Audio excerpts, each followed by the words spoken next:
বাংলাদেশে চলমান বৈষম্য বিরোধী ছাত্র আন্দোলনের সংহতি এবং সরকারের পদত্যাগের দাবি জানিয়েছেন বেশ কয়েকজন মুক্তিযোদ্ধা। শনিবার কেন্দ্রীয় শহীদ মিনার সহ রাজধানীর বিভিন্ন এলাকায় শিক্ষার্থীদের আন্দোলনে যোগ দিয়ে সব মুক্তিযোদ্ধাকে শিক্ষার্থীদের পাশে থাকার আহ্বান জানান তারা। এদিকে সরকারের কর্মকাণ্ডের বিরোধিতা করে ফেসবুকে ক্ষোভ জানিয়েছেন সাবেক সেনাপ্রধান ইকবাল করিম ভূঁইয়া এবং পুলিশের অতিরিক্ত ডিআইজি মোহাম্মদ মনিরুজ্জামান।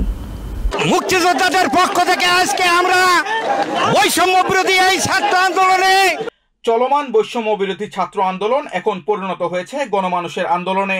রাজপথে পুলিশের গুলিতে সাধারণ মানুষ ও শিক্ষার্থী নিহতের ঘটনায় সরকারের পদত্যাগ চেয়ে আন্দোলনে সংহতি জানিয়েছেন বাংলাদেশের সর্বস্তরের মানুষ।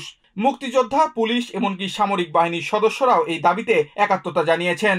এই মুহূর্তে মুক্তিযোদ্ধাদের পক্ষ থেকে অবিলম্বে আমার 7 বছরের নাতি 3 দিন আগে আমাকে বলে, দাদা তুমি একজন মুক্তিযোদ্ধা, এখন কিভাবে ঘরে বসে আছো? শিক্ষার্থীদের সমাবেশে যোগ দিয়ে মুক্তিযোদ্ধারা সর্বাত্মকভাবে তাদের পাশে থাকার আশ্বাস দেন। তোমার সাথে আমরা ইনশাআল্লাহ আছি। এই যুদ্ধ, এই তারুণের যুদ্ধ কোনোদিনও পরাজিত হবার নয়। এ সময় নিজ দেশের মুক্তির জন্য প্রকৃত মুক্তিযোদ্ধাদের আরো একবার রাস্তায় নামার আহ্বান জানান তারা।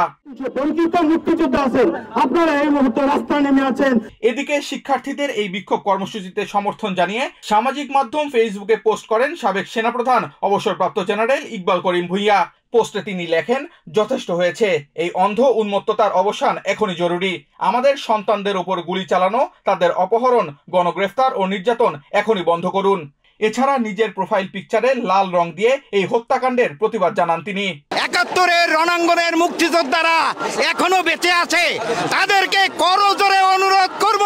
এদিকে ফেসবুকে করা আরেক পোস্টে সরকারকে নিষ্ঠুরতম স্বৈরাচার বলে আখ্যা দিয়েছেন পুলিশের অতিরিক্ত ডিআইজি মোহাম্মদ মনিরুজ্জামান। বৃহস্পতিবার দেওয়া দীর্ঘ ওই স্ট্যাটাসে তিনি লেখেন, সারা দেশে ছড়িয়ে পড়া আন্দোলন দমানোর জন্য পুলিশকে গণমানুষের শত্রুতে পরিণত করা হয়েছে। যাদের ট্যাক্সের টাকায় পুলিশের সংসার চলে তাদের ওপর এই নৃশংস গুলি চালানোর প্রতিবাদ জানিয়ে তিনি বলেন, আইন শৃঙ্খলা বাহিনীর সদস্য হিসেবে নিজেকে তার অপরাধী মনে হচ্ছে। এটা আমি করছি। হ্যাঁ, পোস্ট করছি, তাতে কি সমস্যা? আমি কোনো মন্তব্য করব না। আমি করছি, যেটা লেখেন। Samiul Bari Shihab, TVN 24 news desk.